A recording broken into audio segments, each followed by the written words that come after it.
We started this series explaining how the workflows of the 2030 vision, together with the challenge of protecting cloud infrastructure in the face of the changing threat landscape, mean that Zero Trust is the security architecture of choice.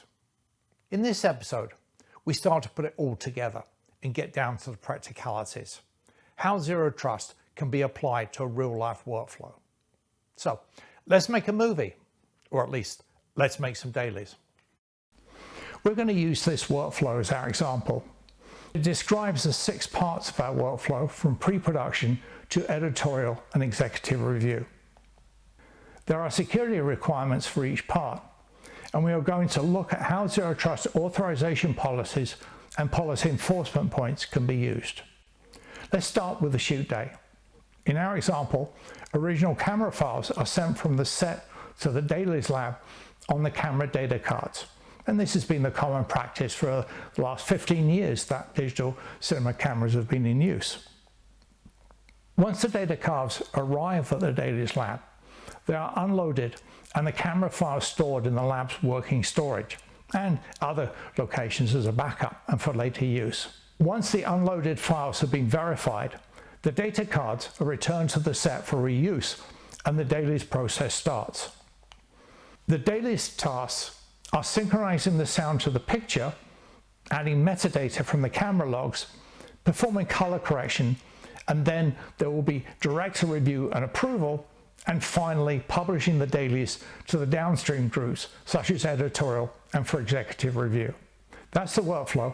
Let us explore where we could deploy policy enforcement points and what sort of authorization policies will be used to enforce Zero Trust.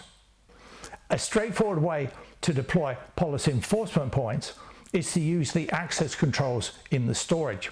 For example, on the working storage in the mobile lab and the location where the original camera files are kept. Zero Trust authorization policies are then used to set the access controls.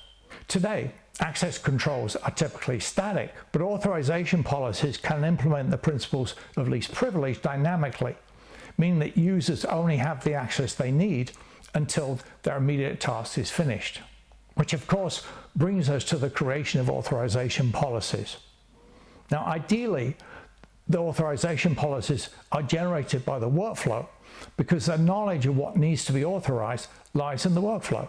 There are several ways that the workflow can generate authorization policies depending on how the workflow is orchestrated. Authorization policies could originate from the workflow manager, meaning whatever is managing the workflow. As a task is initiated, the authorization policies needed to authorize the task are created. Another option that may be appropriate when there isn't a workflow manager and the workflow is state-driven, for example, where one task completing initiates the next task, that state change can be the trigger for the creation of the authorization policies required by the next task. I hope you see that while this workflow example is complex, protecting it with Zero Trust comes down to strategically placed policy enforcement points, which may be the access controls in the infrastructure, and authorization policies which are generated by the workflow. That's it for this episode in our series on production security and Zero Trust. If you have any questions or are interested in getting involved, please get in touch through our website, which is www.movielabs.com. Thank you for watching. If your company is ready to take the next step in implementing the Movie Labs 2030 vision, consider joining the growing global community of implementers who work directly with Movie Labs and its member studios in the Movie Labs Industry Forum. The forum offers you a seat at the table with key industry leaders worldwide who are committed to the 2030 vision and the future of media creation. The QR code on screen now is a link for more information. We hope you'll join us.